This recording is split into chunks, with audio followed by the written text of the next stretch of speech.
Good evening, everyone. Welcome to our webinar, Cultivating the Success of Beginning Farmers, Introduction to Becoming a Farmer Mentor. This is part of the Cultivating Success Your Small Farm 2018 webinar series. Tonight's presenters are Diane Green with Green Tree Naturals in Sandpoint, Idaho, and Melissa Lines with Skylines Farm in Harvard, Idaho. I'm your moderator, Colette D. Phelps with University of Idaho Extension in the Northern District. I have a couple of tips that will help this experience go smoother for you. If you close all of the programs running on your computer, that will allow all of your bandwidth to go to the webinar, which can be pretty important in some rural areas. If you're having any trouble with your sound, please check or your clarity, speed, switch to the phone. There's a call-in number provided in the welcome email. And then if you do get on the phone, mute your computer so you don't get feedback. You have a question panel in your side panel. And in that question box, you can type questions for the presenters. The way the question and answer sessions are going to work, at the end of each presentation, we'll have time for questions and answers. I will read the questions that you write and our speakers will answer them. Also, if you're having some technical difficulties, you can type into the question box and Amanda Snyder, who's the Cultivating Success Program Coordinator, will be able to help you with any of those challenges. Also in your side panel is a tab that says handouts. There are two handouts for tonight's webinar. One is a complete set of all the slides that you're going to see. The other is a handout about different types of farm mentorships. You can download those at any time throughout the webinar to your own computer. And if you have any trouble with that, my email is going to be on the last slide of the webinar tonight. You can send me an email and I would be happy to email those to you. We have 3 polls on tonight's webinar, and if you haven't done a poll before, they're pretty simple. So when it comes to a slide that says poll, I say, are you a farmer rancher, college student, beginning farmer looking for a mentor, an educator, or other? And then I will go ahead and launch the poll. So the poll has been launched, and you now have an opportunity just to click your answer. So right now, 17% have voted, 33, 42, 75. So just click on one of those buttons and let us know who you are. I'll give it just a couple more seconds. We have a few more people that still haven't voted.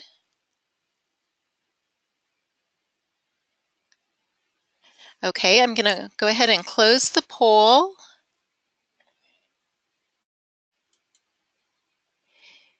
And share the results. So as you can see, about 36% of the people on the webinar tonight are farmers and ranchers. About 36% are beginning farmers who are looking for a farmer mentor. And 27% are not farmers, ranchers, beginning farmers, college students, or educators. So in the other category. Welcome. We're glad that you're here tonight. So just a little bit of background information about Cultivating Success and our history doing farmer mentor trainings. We've hosted 9 farmer mentor trainings across Washington and Idaho since 2004. And over 78 farmers have gone through our training program. Generally, our farmer mentor trainings are a full day immersion. And we've had over 3,000 students go through our assorted sustainable agriculture programs since 2000. So these might have been our Sustainable Small Farms course, our Planning for Profit course, one of our field workshops, or our other webinars. We're glad you're on tonight and that you're getting this introduction to becoming a farmer mentor or if you are looking for a mentor, some things that are really important to know as a potential mentee. With that, I'm going to hand the slides off to our speakers, Diane Green and Melissa Lines. Hi, everyone. This is Diane. I'm so happy to have an opportunity to spend time with you this evening for this Farmer Mentor webinar. It's a little different not being in the room with you, but this I kind of am. A little bit of my background. My husband Tom and I have been farming outside of Sandpoint, Idaho since 1990. We sell our certified organic produce locally through the farmers market. We have a once-a-week farm stand during the peak of the season, sells to local restaurants and a natural food store. And I've been involved with the Cultivating Success and Farmer Mentor program since it first began. And we've been hosting apprentices and interns on the farm since 1998. A few of our interns have been students earning continued education credits from U of I and WSU. Others have been here just to learn about organic gardening and how to become more sustainable in their lifestyle. And some of the arrangements have been more formal than others, with on-farm research included with the mentorship. And we'll talk a bit more later, and I want Melissa to introduce herself. Okay, hi everybody. This is Melissa Lines. I too am glad to be here. This is so fun, this technology. I'm sitting in my farmhouse out in Harvard. My farms are located a little bit outside of Moscow, which is in northern Idaho, north central Idaho. I've been farming for 26 years, since 1992. I'm the livestock person in this farmer mentor partnership here tonight. I've raised a large flock of wool breed sheep, grass-fed beef, pastured pigs, and I took this farmer mentor training, well, not this training, the farmer mentor training from Diane Green in 2005, and started my first mentoring experiences in 2006, bam, with a lambing school workshop and a 3-month apprenticeship. And I've been mentoring in various and sundry forums ever since then, every year. So we'll be talking a little more about that as the evening progresses. So Diane, you want to start with your part? Let's see. Do I have a mouse? I think so. Mouse happening. I love technology when it works, and oh, I see that's working. Come on. Come on, baby. You can do it. Go down. Slides are not advancing. You should have it now, Diane. Okay. Now, technology is always great when it works.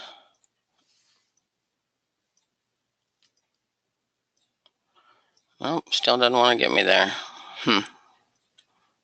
Well, you know, we practiced and it worked fine then. I'm not sure what the problem is. I have the mouse. It's just not happening. Okay, give it one more try. Okay. That's me.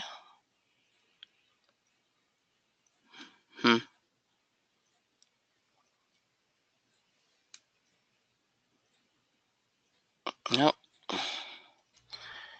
I don't know. I think you might have to do this. I can.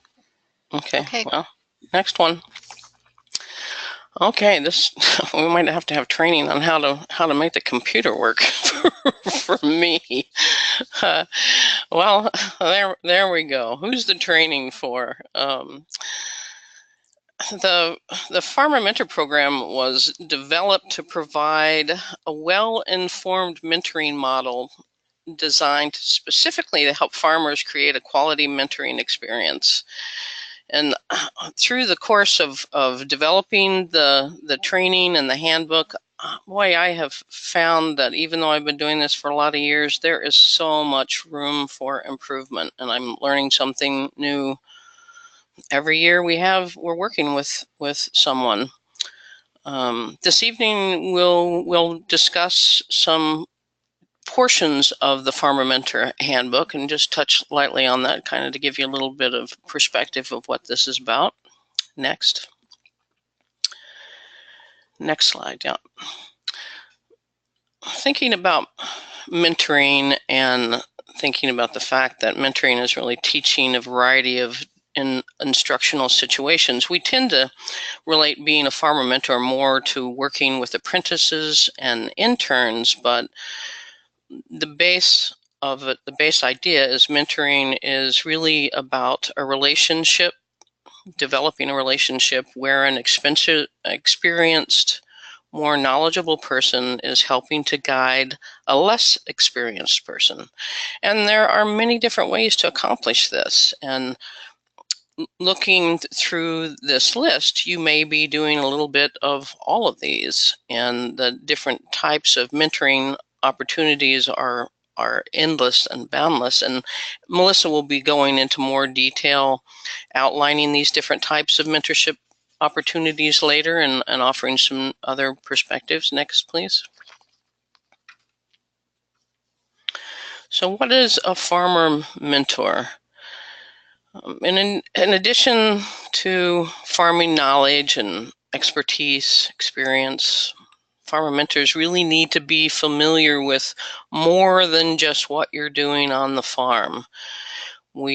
As a mentor, we offer leadership, instruction, support, and guidance around the workplace skills. We need to be developing a structured and trusting relationship between an experienced farmer and with our aspiring beginner farmer, or mentee as they're referred to often, but I kind of have a hard time referring to a mentee when I'm in a workshop type situation, but really it's about being the mentor and working to help the beginner farmers to take the next step. And teaching really is the primary role of mentoring others. Next slide. And we're thinking about what is a farmer mentor, and really when it comes down to it, your experience is what has given you the knowledge, and your knowledge is one of your most valuable commodities. And figuring out how to take the knowledge that you have and putting that in a way that you can share that with another is a part of what this training is about. The goal is to create the most positive learning environment that you can and ideally involve the mentee in planning how and what they're going to learn from you. And that's a really big part of having a successful mentorship. Next. The benefits of being a farmer mentor, I mean, I have people a lot of times why I do that. And I imagine if you have been a farmer mentor, sometimes you're wondering about that as well. I think it's much more than the transfer of knowledge and guidance and insights. And the benefits for me, for example, because I am known for teaching and mentoring through my on-farm organic gardening workshops, which I've been doing for over 20 years. I've been invited to present at numerous conferences and other venues across the country and the region that value my knowledge as a mentor, and they often provide monetary compensation for sharing my knowledge. Beyond that, I mean, there's a place of pride that comes with being a farmer mentor and growing the next generation of farmers. Next slide. And I mean, I do not have children, so this is a big thing for me. I really have a great sense of personal satisfaction in growing new farmers and having young farmers that I've worked with over the years, whether they're students or interns, come back to me years later as successful farmers. That means I'm doing something right. But the other parts of that is by teaching. Whenever you're teaching, you improve your relationship building skills. You have to be organized and more confident in what you're teaching. And of course, you're teaching what you know. And it helps you by getting more organized to teach what you know. It strengthens the lessons you've already learned. These are just a few of the benefits. There's just great satisfaction to passing your knowledge to the next generation of farmers to help bring food security into your community. Personally, I think your knowledge is one of the most important things that we can do. There's an author, Louis L'Amour, a quote that I really liked, and it was, knowledge is like money. To be of value, it must circulate. And in circulating it, it can increase in quantity and hopefully in value. And I really believe that. I don't think having the knowledge and not sharing it would be a shame. So we need to pass that on. Next slide. So continuing on that thought of why you want to be a farmer mentor, this was a group that took the sustainable small acreage farming and ranching course some years ago. We had a pretty big group, but as you think about becoming a farmer mentor, it's really useful to first identify your own interests and needs and think about why you want to do this. Free labor is not a reason to be a farmer mentor. And good intention is not enough to facilitate an effective learning, mentoring relationship. It's really important that you seriously consider the motivations for becoming a farmer mentor and think about what are your most important reasons for wanting to do this. I mean, what type of mentorship opportunities are you interested in offering? Mentoring an intern or student one-on-one on the farm is going to be quite different than working with another farmer in a consulting type relationship or teaching a workshop or hosting an on-farm field day.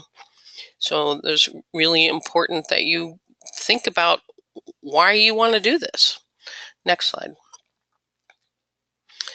Choosing a mentorship program that's right for you, really to help you decide the type of mentoring program that you want to offer, you really need to ask yourself some very specific questions about your interests. And while thinking about these questions, you need to try to be open to the many different types of mentoring relationships that you could create and focus on what would be the most that you'd be the most competent and comfortable doing. I mean, what time commitment can I make? That is a big one.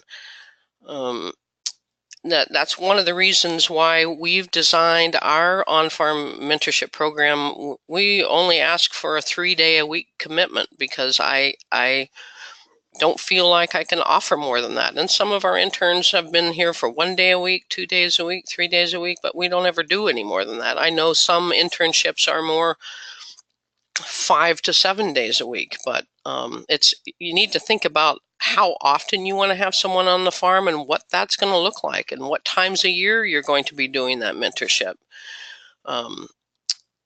How many days a week is really important. I mean, all of us that are already farming have a pretty busy work schedule, and fitting a good mentorship and building a good mentorship relationship means that you're taking time to actually be teaching what you know and taking the time to do that. And you need to think about what age a person would you like to work with. We've had ages from 18 to 56 years old that we've been mentoring.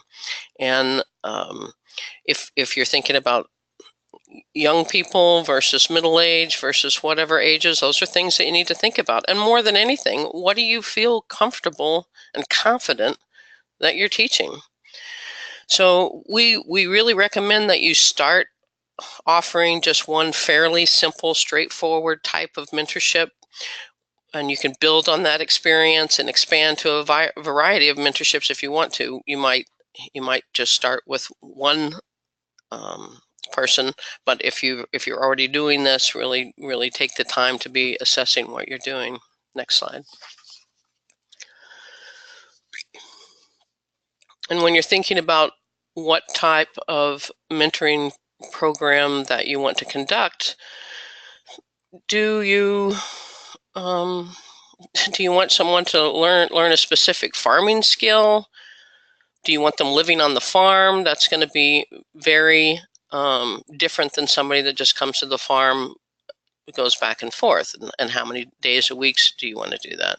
The most common complaint from mentees in numerous types of mentorship relationships is that they felt that the farmer didn't allow enough time for details of their learning. And it takes time to teach what you know. How much time do you have to invest? Next slide. What makes a good farmer mentor? Before you decide to become a farmer mentor, there are a few things to understand about the role of being a mentor. Most of us have had a teacher, a coach, or a supervisor who has been a mentor to us and made positive difference in our lives. That mentor likely shared some specific qualities with all good mentors. They share those specific qualities, and it's good to think about the specific qualities that you felt were a benefit to the relationship that you had with that coach or mentor. What did you like about that? I often take notes about what I like about how people teach when I go to workshops and things, and what kind of examples they use. In addition to having farmer experience and expertise, a good farmer mentor also needs to have certain personal qualities that can provide useful guidance for the mentee. You need to be able to assess the needs of your mentee and develop appropriate strategies to help them work through their specific goals. And it's important that farmer mentors make a commitment to building a learning relationship, so that they're helping mentees grow and learn from their experience with you. Next slide. A good farmer mentor is, and I'm not reading these lists because you can read those while I'm talking, but some of the best mentors are those who have experience being a mentee themselves, though that's certainly not a requirement. I never did any type of mentorships other than, although I've had many mentors in my life, but nothing official. But good farmer mentors can draw from any successful educational experience that they've had, and that's really important to think about that. One of the things that I think on this list, being patient and understanding that people learn at a different speed and learning style, I think that's really important. And we actually, in the Farmer Mentor Handbook and training, which Colette mentioned is a full day event, we have an entire chapter just focusing on learning styles and different methodologies that will help you approach different people. And everyone has very different learning styles, but that's an important aspect. And by understanding that and presenting what you're teaching in different ways, it can be better received. Next slide. So a good, next slide, please. I'm sorry, I can't advance those myself. A good farmer mentor is someone who provides constructive feedback, and that means not just criticism. And a lot of that has to do with how you offer that constructive feedback will determine how well it's received. They have active listening skills, which means you must be a good listener. When you listen well, you demonstrate to your mentee that their concerns are being heard and understood. You need to have the ability to see solutions and opportunities. That's a given. I can't say that's just simple and clear. And you have to be flexible. There's so many things going on the farm all the time. It's so important to allow for changes because the mentorship may run into roadblocks or not go according to your plans. But that's farming life, right? It's always something happening. So flexibility is key to our survival as farmers, as well as being good mentors. And being supportive and offering encouragement demonstrates your pride for the mentee's accomplishments. It's important to let them know that. And it's really important that you have available time and energy to devote to mentoring others, that you create time and make the time to do that. Because if your mentorships are going well, you're going to have, if they're working on the farm with you, you're going to have more dedicated, reliable interns and better relationships with those people. Next slide. So some other useful qualities in a good farmer mentor. It's really, and if you're having people come from all over the country, oftentimes you don't get to meet them. Oftentimes you can do Skype interviews, and there's a lot of different technology that allows you to meet someone over the internet now. But it's really important to be able to consider a mentee's circumstances and skills and needs while understanding that they may be quite different than your own experiences. We had a young evangelical woman from Africa on the farm one year that thought the coyotes yipping at night were hyenas. We've hosted Republicans and Democrats on our farm, but we do usually have a rule that we don't allow politics and religion to be discussed in the garden, just to keep peace. But I think the diversity of people that are looking to learn about farming and any opportunities that we can provide despite our differences are pretty important. Next slide, please. So that's my husband Tom there. What skills and experience do you need as a farmer mentor? Well, you really have to be able to do some planning. And the whole idea with this, well, there's a lot of ideas to go with the farmer mentor training, but it was really to get you thinking about planning. And like in planning your garden, planning for a successful mentorship is going to make a big difference, and you'll be able to utilize your time better. But you need to be able to deliver information and instruction in a clear and thorough manner, both verbally and by demonstration. And by doing it both ways, that's giving you approaching different learning styles, which is important. And you need to be able to deliver information in a variety of ways. You need to be able to teach and inspire others in the principles of good land stewardship and cooperation. You need to have the ability to listen to others' perspectives and be respectful of the differences. And that list goes on. Next slide. So tips for effective farmer-mentor relationships. At the heart of every successful mentoring relationship is a meaningful connection with another person.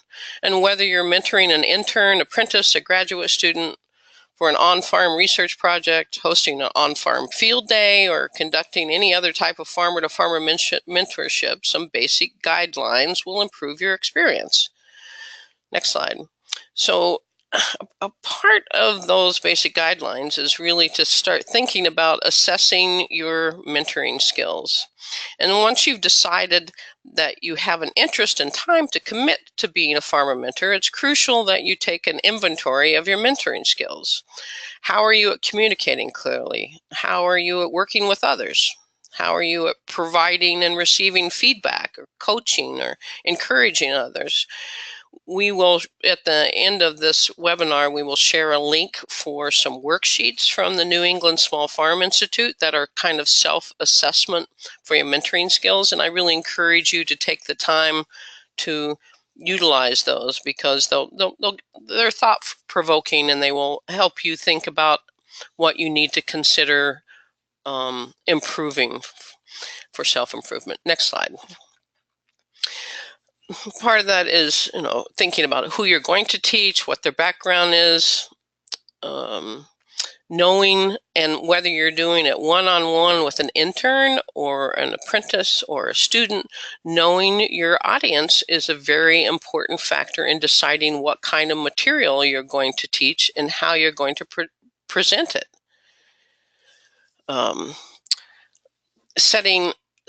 Setting goals, defining expectations. It's important to identify what you expect from this relationship, right down to the logistical issues of when, where, and how frequently you're going to meet. An on-farm internship will be quite different from a week-long farm immersion. Different types of mentorship arrangements will need clarity of goals and expectations for the relationship to succeed. It's important to take time to appreciate and understand your mentees' learning goals, and this will demonstrate your commitment to the development of their success. We also have a chapter in the Farmer Mentor Handbook that focuses on developing learner agreements, which is about defining the mentees, the learners' goals. What do they want to learn, and try to develop something that will make that a successful experience. Next. So, as I said before, teaching is really a big part, a huge part of mentoring, and you really need to think about teaching skills and what your ability is with that. There are many ways to develop your instruction techniques for working with adult learners, and most of the time we are working with adult learners. It's very different working with adults than with children, and if you choose to work with youth, that's quite a different endeavor. But when we're working as a farmer mentor, we're really focusing on adult learners. So it's a good idea to consider not only what you will teach, but think about what they want to learn. And whether you're presenting to a large group at a conference or lecturing a PowerPoint at a workshop, you're teaching one-on-one with a mentee, you first need to ask yourself some of those important questions. And that, next slide, who are you going to teach? What's their background? Will some participants need more training than others? What kind of instruction should you develop? How many in attendance? I think thinking about the background really gives you a perspective of thinking about what the depth of information you're going to cover. Like a horticultural student is certainly going to have a better grasp of biology than someone who has no biology background.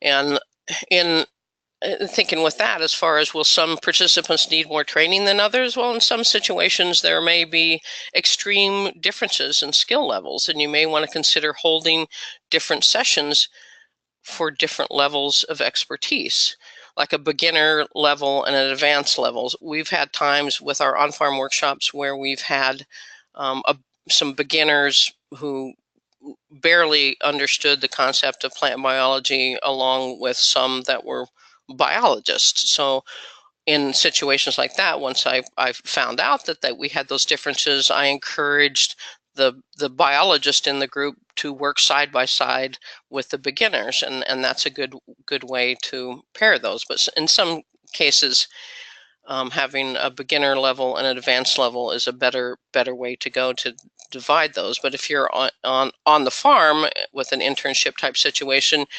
ideally, if you can provide an opportunity for an intern to be teaching what they know to a beginner, an advanced intern working with a beginner, that will help them secure what they know in a different way.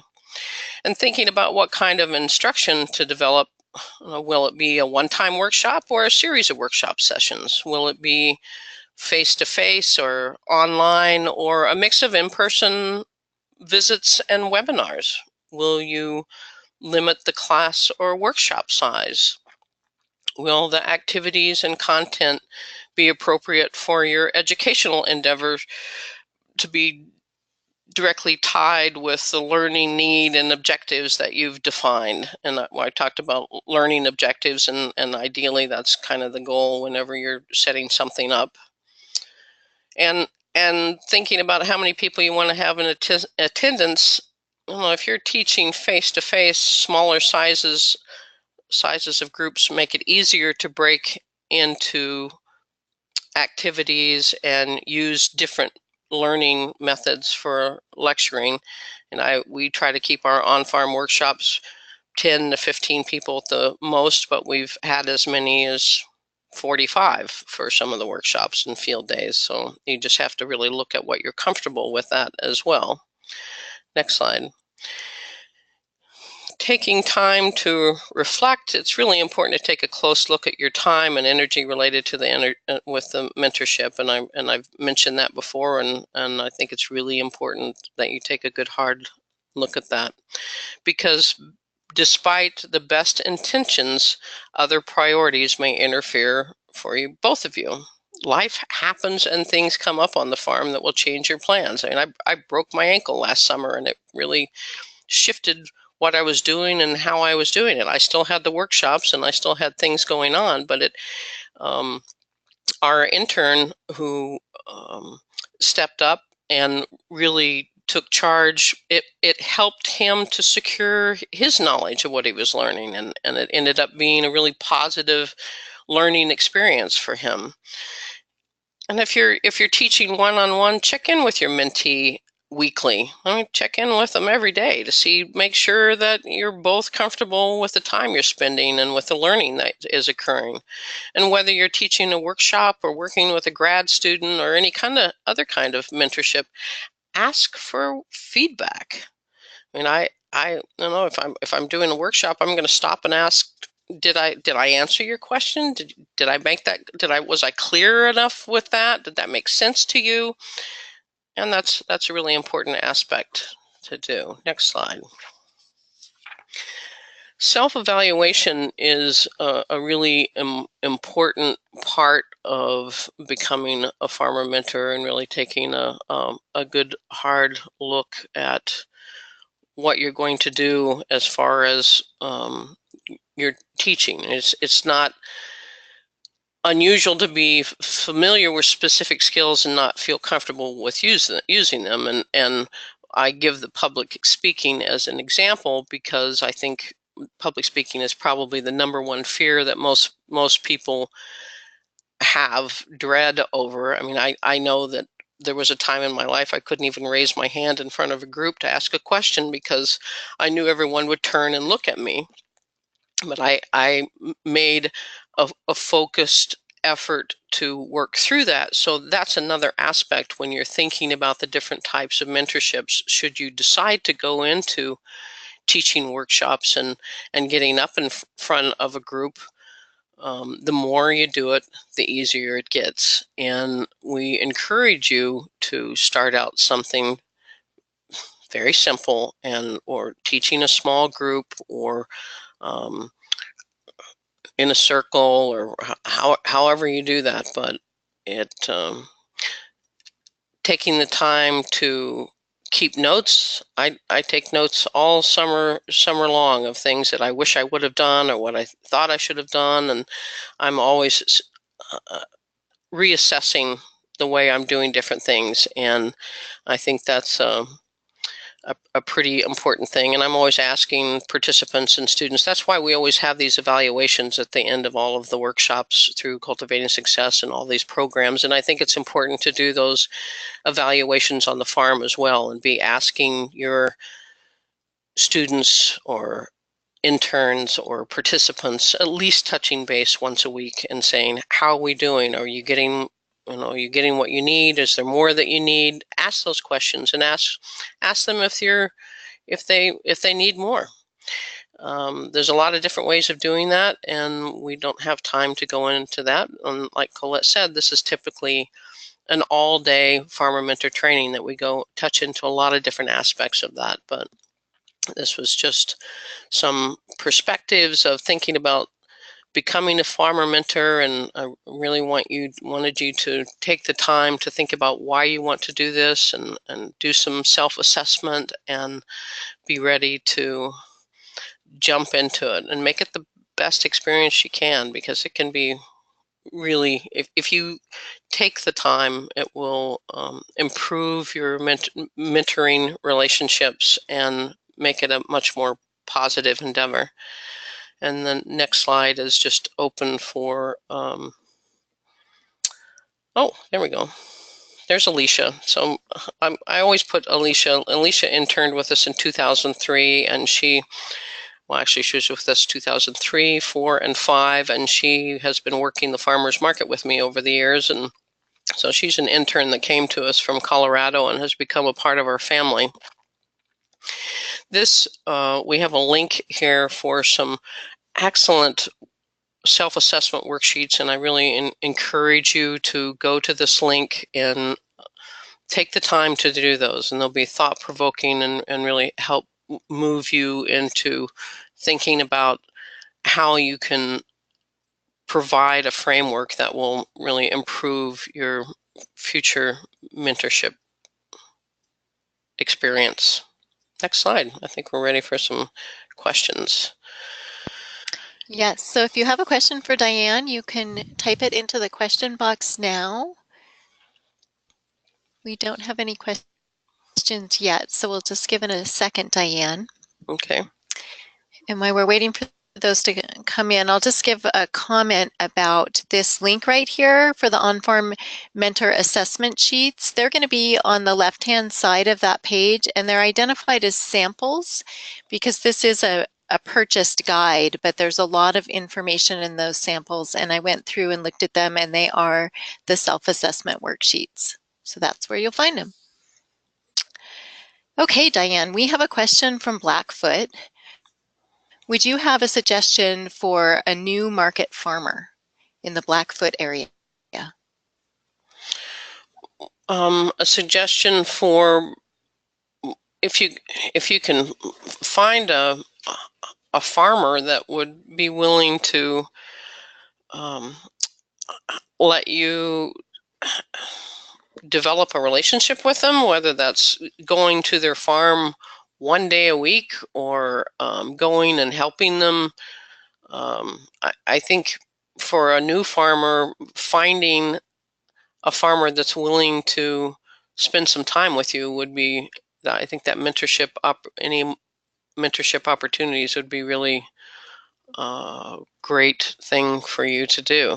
I don't, off the top of my head, I don't really know the Blackfoot area very well, but there's got to be some experienced farmers down there. You have a farmer's market, and finding someone that was willing to open their arms to spend some time with you would be certainly helpful. And there might be some farms listed on localharvest.org that would be able to help you and would be welcoming to you on the farm. Also, we can put some messages in the chat on how you can go to the atra.org website, and there a lot of farmers list if they're interested in having a mentee, and so perhaps somebody in your area would have listed on that site as well. And know that, I mean, the first time we ever had an apprentice intern on the farm, I had a young woman approach me at farmer's market. I had never even considered doing that, but a young woman came up and started talking to me at farmer's market and asked if I had any interest in letting her come and apprentice at our farm. And that was how that relationship was established, and that was kind of the beginning for us. So you might, if you have a farmer's market in the area, that would be certainly a helpful thing too. If you don't find anyone with those two resources that Colette just mentioned, start looking around, see if you can find someone that would be willing to let you shadow them.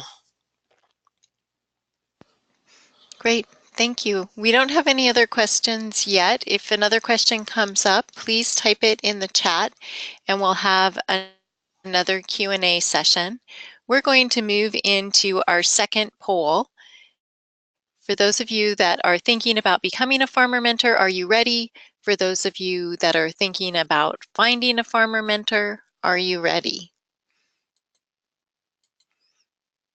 So I've launched the poll.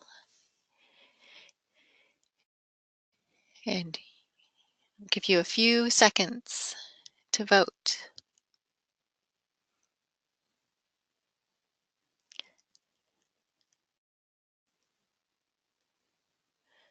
Give it a few more seconds. About 2/3 of our participants have voted.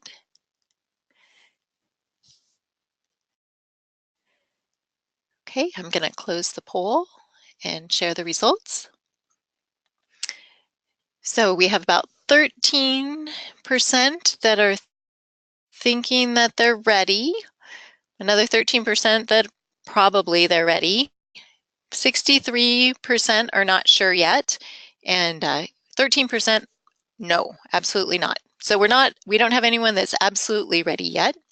But I think the next presentation by Melissa will probably help you decide where you fall in that readiness scale.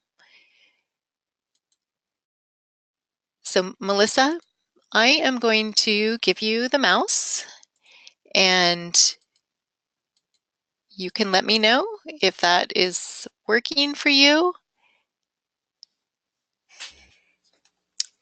Okay, I've unmuted myself now. Maybe it's going to take a minute. I'll give it a try just like Diane did. If it's not working, it worked for me in this practice session too. But if it's not going to work, I'll just keep trying. Technology. We love it. We love it. And you know, we just get spoiled. We are all so spoiled. We insist that it work every time. Just like we get in our car and it needs to start now. Okay, Colette, I think I'd like to ask you to advance the slides. It's just not working for me. Absolutely, I'll do it. Good, good. Okay, advance the slide, please.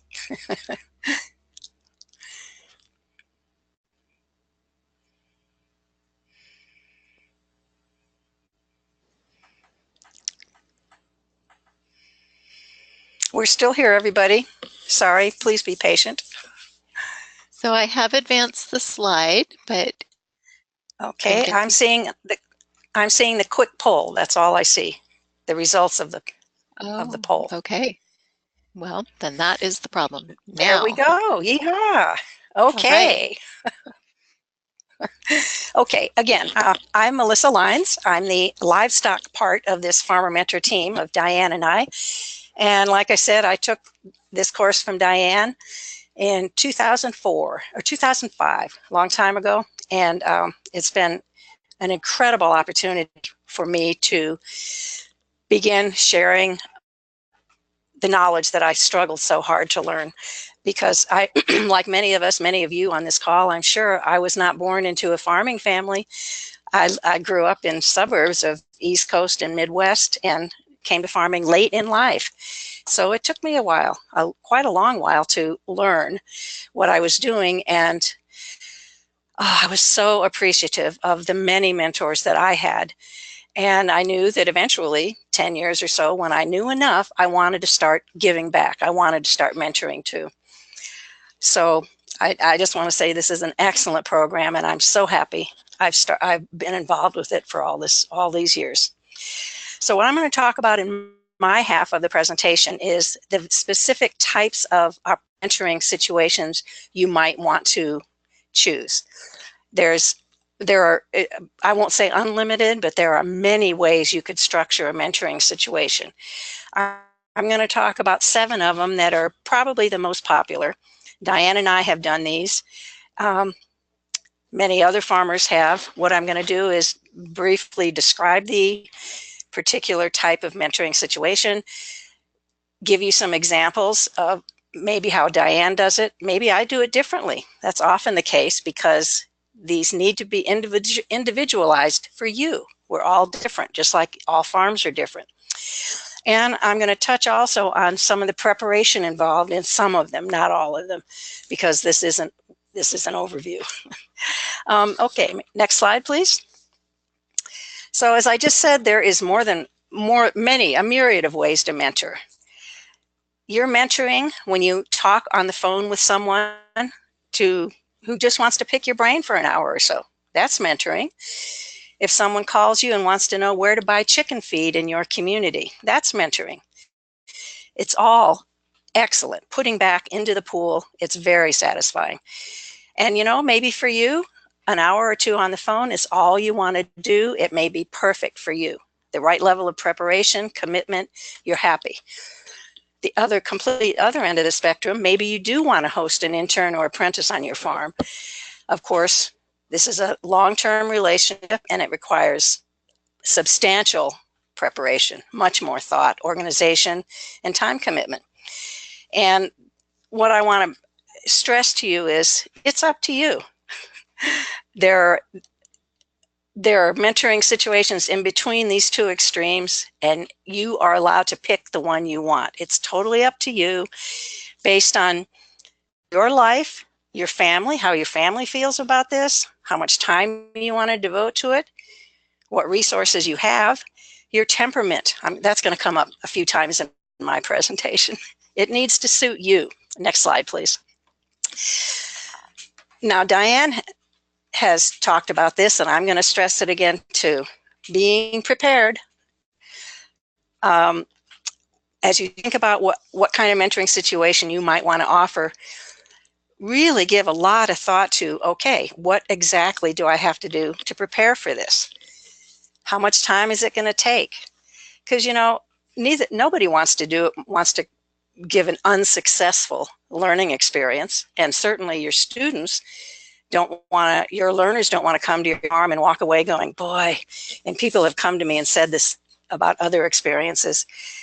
I really didn't learn much at all. They thought I was slave labor. They just put me to work. Or they would say, go do this, and walk away, and I didn't know what I was doing. The only way to get around that is to plan, be prepared, spend the time on it. Next slide, please.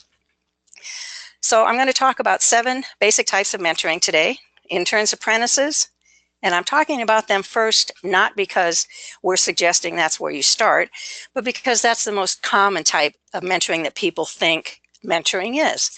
But there are many, many other options. As Diane mentioned, you might have students come to your farm to learn, offering an intensive or a farm immersion. That's one of my favorites to do, and I'll talk about that a little bit later. Farmer to farmer, just one-on-one, you and a farmer. Workshop, where you are sharing your knowledge with a group of people. A collaborative mentoring, where you and a group of people get together and put on events, sharing knowledge.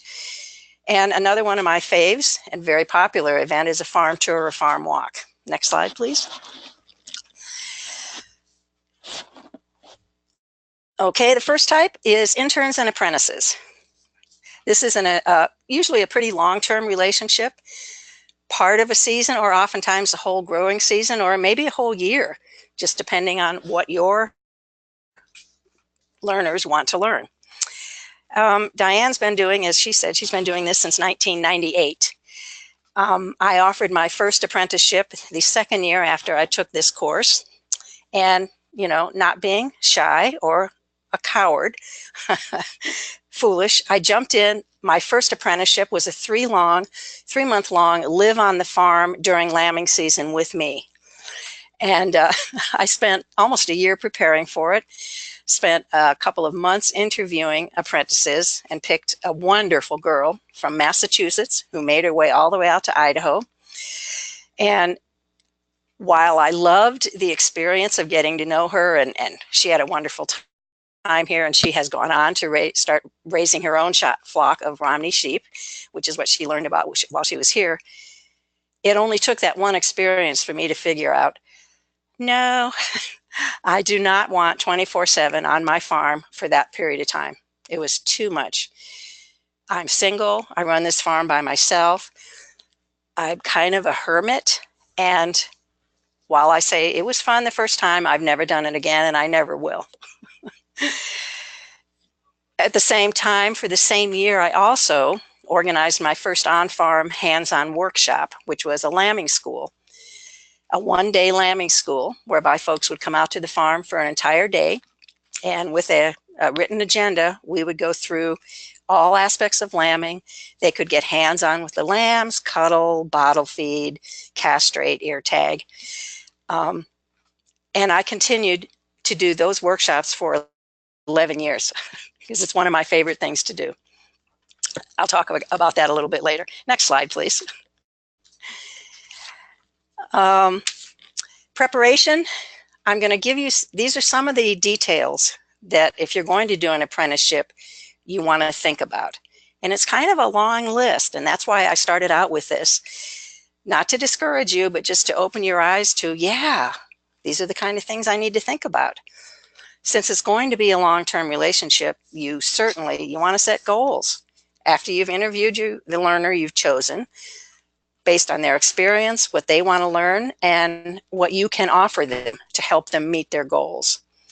Then develop a program of study. You know, you need to have a plan for this whole entire 3 or 6 month period. You need to know what you're going to do each day that you meet.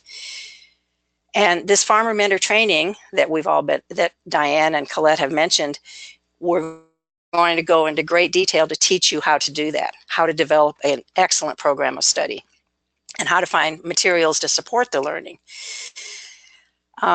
For any sort of mentorship, but certainly if someone's going to live on your farm for 6 months, you need to do some investigating. Legal issues. What about housing? For example, who knew? I called my zoning department and found out if I wanted to build even a tiny little cabin for students, it had to be within 100 feet of the house. Well, this is a 65-acre farm, and I don't want somebody living within 100 feet of my house. You know, it just wasn't going to work. What a surprise. And certainly, of course, talk to your insurance agent. Liability issues. And as Diane mentioned, preparing a learner agreement for the longer your mentorship relationship is going to be, the more important it is that you get your details nailed down in writing. Everybody understands them. Because as time goes on, every day there's a greater chance for misunderstanding, confusion. Some of the details you want to think about. Exactly, how long is your program? What days, as Diane mentioned? What exactly are you going to cover? What are both parties expected to do? Is the learner going to actually do hands-on work? What are you going to teach them? If they're going to live on your property, all of those issues have to be addressed. Are you feeding them? What about privacy? Do they have, is it lights out, or at least music down low after 9 o'clock or 10 o'clock or whatever you want to, however you want to structure it? Where do they park? Where do they do laundry? Do you have Wi-Fi? Can they have 6 people come over and have a party?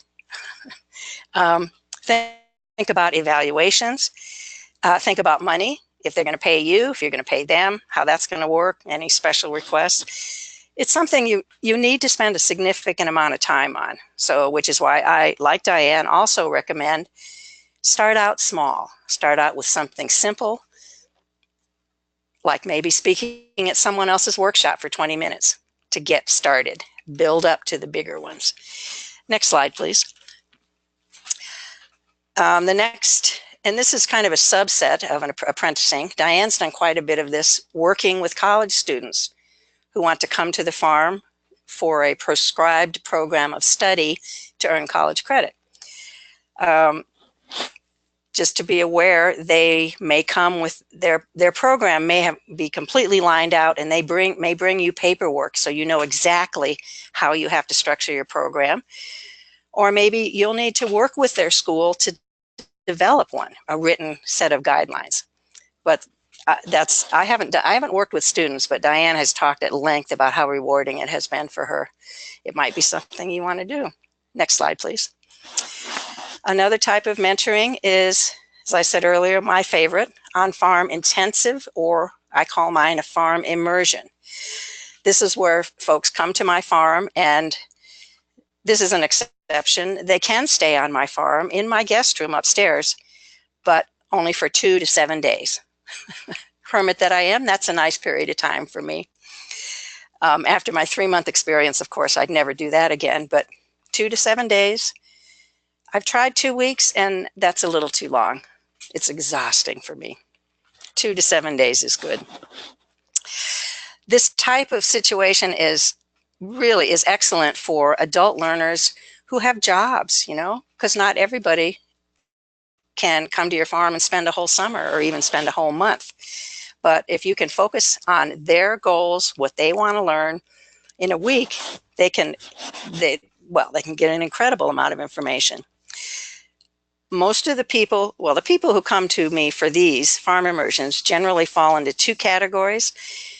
Either they want to completely change their life and buy a farm and become farmers and they want to get their feet dirty, their hands dirty, see what it feels like.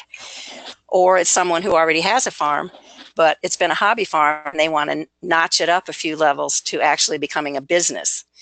And they want to come and talk with me and see how they can change their operation and grow into a money-making one. Next slide, please. Another type of mentoring is one-on-one, you and another farmer. You establish up front, you establish up front what you're going to do, what you're going to cover, where you're going to do it. They may or they may not live within driving distance. I'm going to talk about that in a second. Next slide, please. On these one-on-one relationships, it could be consulting over a very short period of time, like, once a week for a month until they get that lambing shed set up, or 3 days a week during their lambing season, or maybe long-term. Perhaps there's a gardener in your area who would like to have you on call, maybe talk once a month for a whole year. Go through the whole year, through all the aspects. Where do I get my seed catalogs? What seeds do I order? Planting, the entire growing process, harvest. How do I store those potatoes so they don't rot? Maybe something like that. Next slide, please. And like I said, maybe they don't necessarily have to be nearby. You can have long distance. Nowadays we can have fabulous long distance relationships: email, telephone, video chat. Maybe you agree. Okay, I'm going to consult with you for an hour a month for the next 12 months for X number of dollars. You track your time, bill them monthly, or whatever you guys decide between you. This is yours to design. Next slide, please. Another type of farmer-to-farmer mentoring is, and can be so helpful to new farmers, is go out and look at a piece of land that they're thinking of buying. Talk with them, find out what their dreams are, what they think they might want to do with this property, walk the property. Share your expertise, share all this knowledge you've gained over all these years. Maybe write up a report, maybe take photos, or maybe not. You can decide if you want to go that far. Or if they already have a farm, maybe just come to their farm, walk the farm, look at their facilities, look at their animals, look at their crops, and share your advice on an hourly basis. Next slide, please. Now we come to, I think this is my personal favorite. I know Diane likes workshops too. An on-farm workshop, well, it's not always on. Okay, it could be a full day, half day, on the farm often, or not necessarily. You could maybe rent a conference room at your local library. Or it could be a series of workshops. As Diane mentioned, she has a wonderful 7 workshop series in the summer. Goes from May to August, covers everything from seeds, planting your garden, fertilizing, weeding, pests, harvest, and seed saving. And this is where she and I differ. Each of those workshops are 2 hours long, and that works for her. It works for her temperament, her lifestyle, her schedule, her farm work. That would make me crazy. I would much rather spend the time and effort to put together a jam-packed 8-hour workshop, spend a day or two beforehand, cleaning up the place, washing dishes, preparing for it, kick butt for one day, give the workshop, and then it's done. And that's just me, You get to do it any way you like too. This is actually what we all recommend as the best way to get started if you want to become a farmer mentor, and that is to speak at a workshop organized by somebody else. Because frankly, developing your own workshop, it's kind of a big deal. It's just you, even if you bring in farmer friends to speak, still it's an event that you are organizing. I started speaking with Cultivating Success and Rural Roots, the people who were putting on this webinar. I started speaking with them in 2004. And like Diane said, boy, that first time standing up in front of a group, I was visibly shaking. I was petrified. It was one of the worst days of my life. My heart was pounding. It gets easier. You know, that's all I can say. It gets easier. Next slide, please.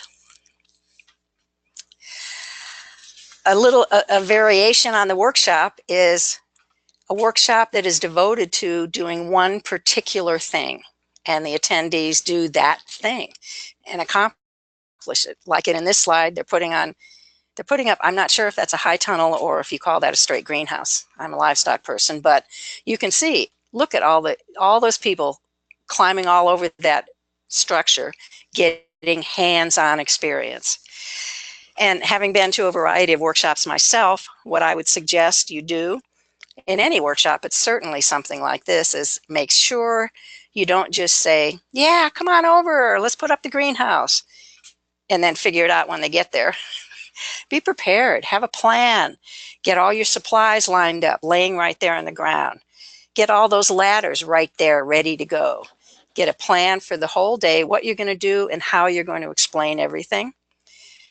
And my last suggestion, it's really helpful if you can plan the day in such a way that whatever the activity is, the attendees actually get to finish something.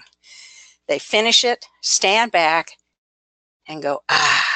They get to experience the pleasure of working on the farm and working with their hands and completing something. It's very rewarding.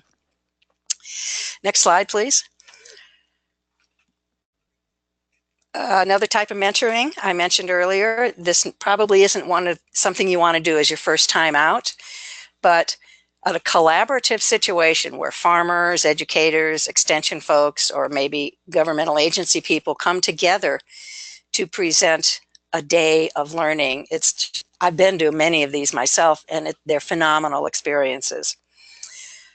You might well think about, in time, with some experience, if you're up for it, you might want to do something like that, or even as simple as get together with farmers in your area, your friends whom you know are doing a good job and doing a variety of different things, and invite people who really don't know anything about what happens on farms, and maybe come to your farm and plant some seedlings, maybe go to another farm and butcher some chickens and have chicken lunch there, maybe go to another farm that's an orchard, and the owner of each farm would speak, and maybe you guys would share whatever revenues came from it. That can be a fabulous opportunity for the learners as well as you, as well as the presenters. Next slide, please.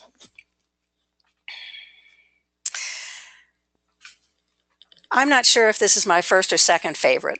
This is very popular. Many farmers put on farm tours and farm walks.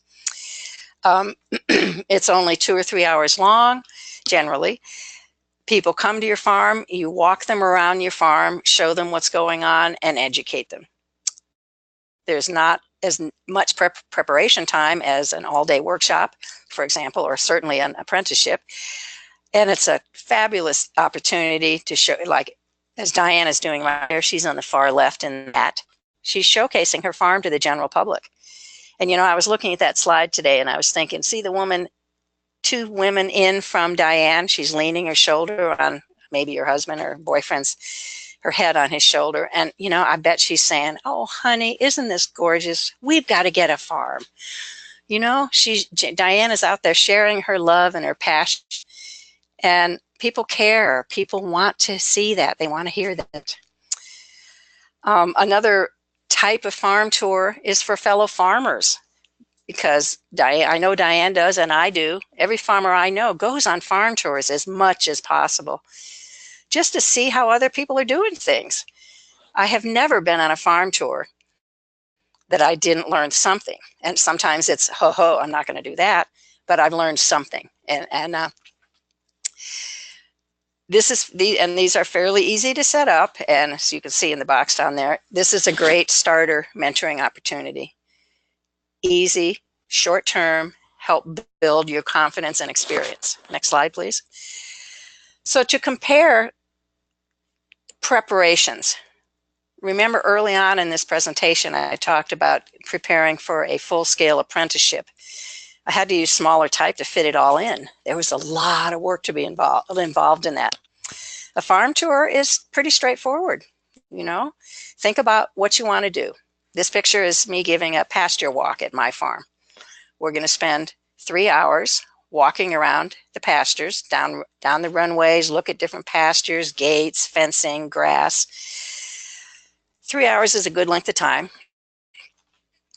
You do need to decide on logistics. Think about, important things like where are they going to park? Where are they going to go to the bathroom? Where can they wash their hands? Because boy, whether you have livestock or crops, you want them to wash their hands when they leave. Set up a boot wash. If you have livestock, I insist people go through a bleach boot wash before they walk out of my farm, and it makes something like that makes people realize, wow, look down. What do you think you might be carrying onto this farm on your boots? Pathogens get carried to farms on boots through manure. Can they bring pets? Do you need to lock up your pets? Can they bring kids? Do you need to remind them that they are responsible for their kids? And attire, this kills me. I hate to treat people like children, but I can't tell you how many times I've given a farm tour or even a hands-on workshop where we're going to get hands-on with sheep. And people show up in thongs. It's phenomenal. Mention it to them. Think about parts of your farm where you don't want them to go. Maybe put up a sign on your electric fence. Do not touch electric fence. Walk around your tour area and pick up hoses. Think about where someone might trip. Maybe you've walked around that pile of lumber with rusty nails for the last 2 years, but somebody's probably going to try and jump over it. Just pick it up and move it. Make a handout so they know what's happening during the tour. And also, people come unprepared. This will give them something to make notes on. And you need to think about marketing of the tour. Basically, that's it. Next slide, please. So this has just been an overview of some of the most popular types of farm mentoring situations. And I want to clarify, keep saying this over and over again. It's up to you. You devise the one that works for you. This is your deal. You're in charge. This is your business. One of the handouts, which you can download from your chat bar over on the right-hand side, it's a chart comparing types of mentoring. Most of the ones I talked about are on here. Things to think about, legal issues, how much commitment it's going to take. Is it, minutes of commitment for a phone call all the way to weeks to prepare for an apprenticeship? And it also shows you the relative difficulty compared to the relative possible satisfaction.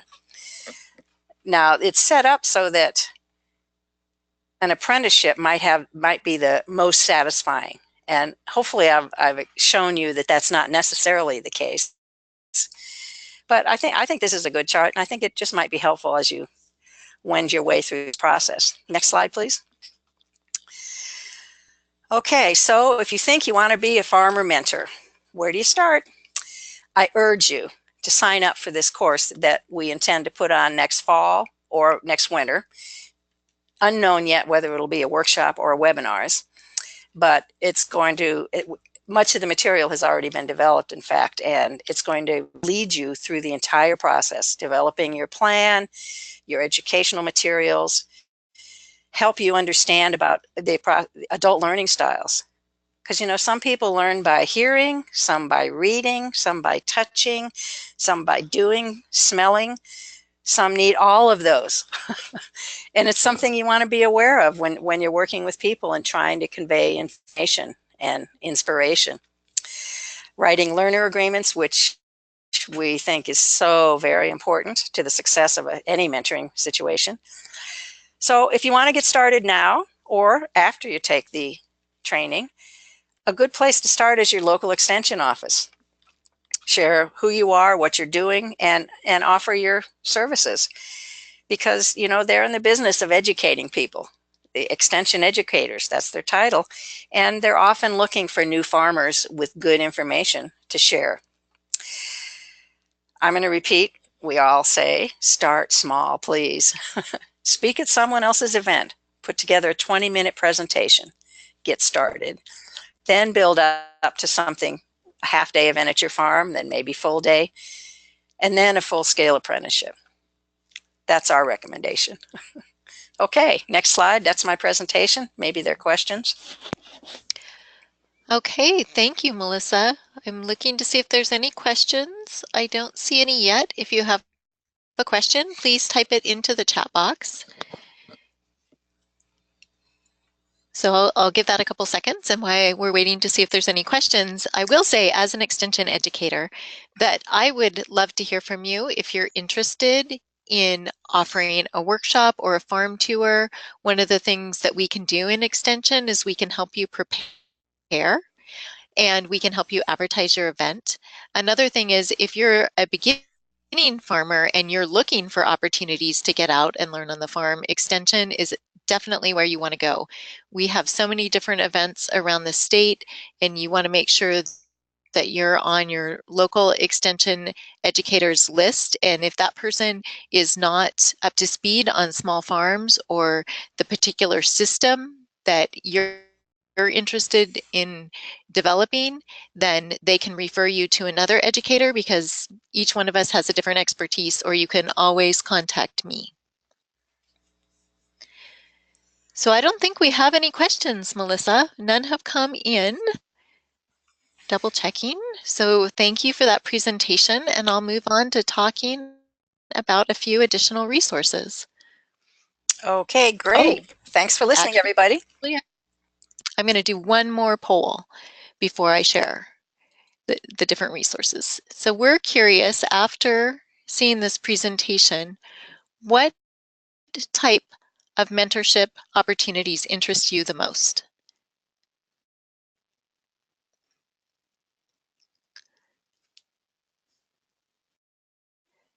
So if you can take a second.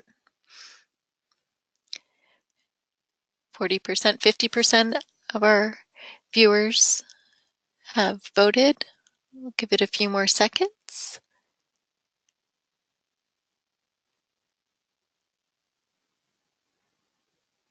Okay, last opportunity to vote. Okay, I'm going to close the poll and share the results.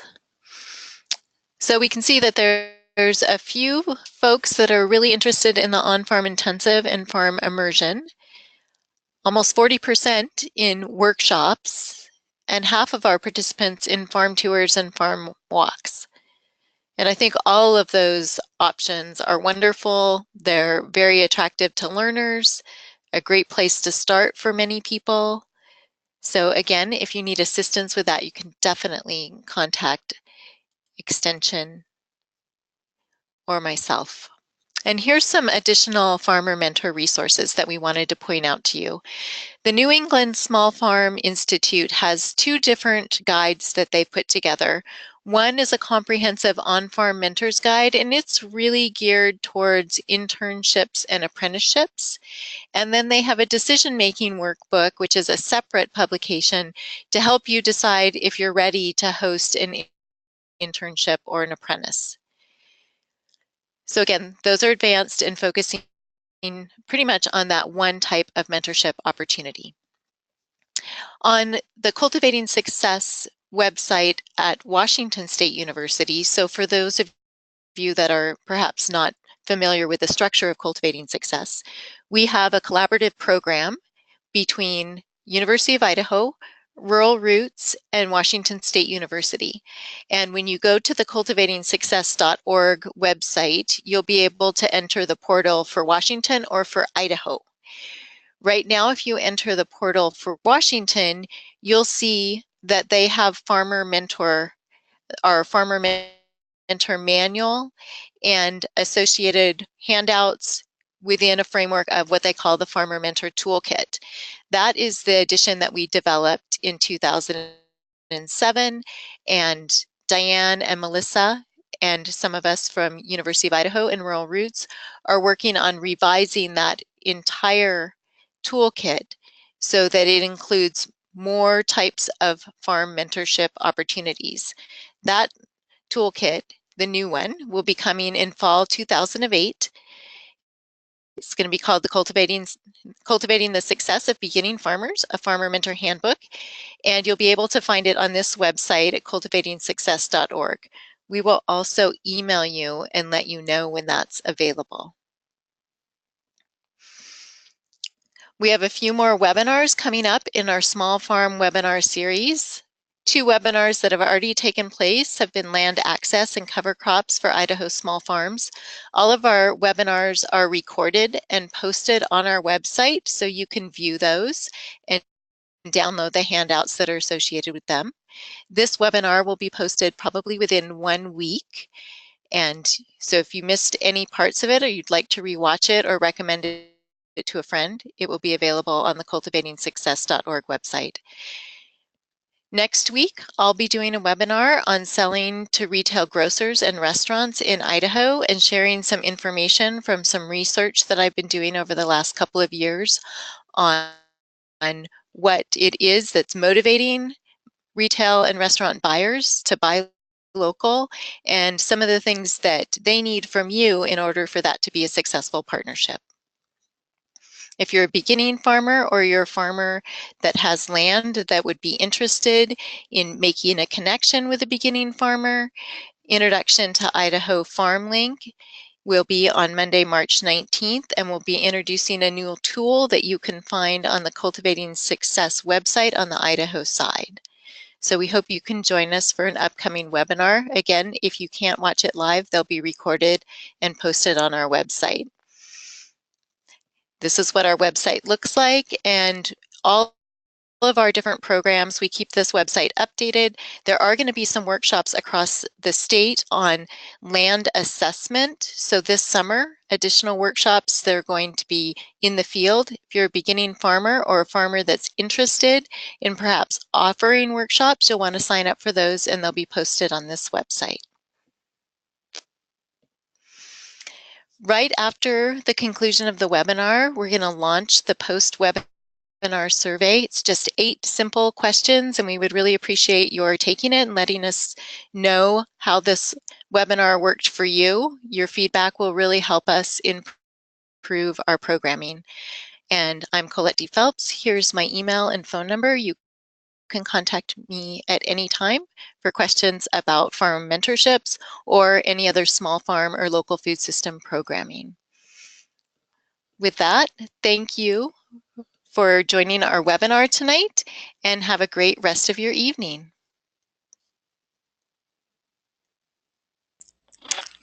Thank you, everybody.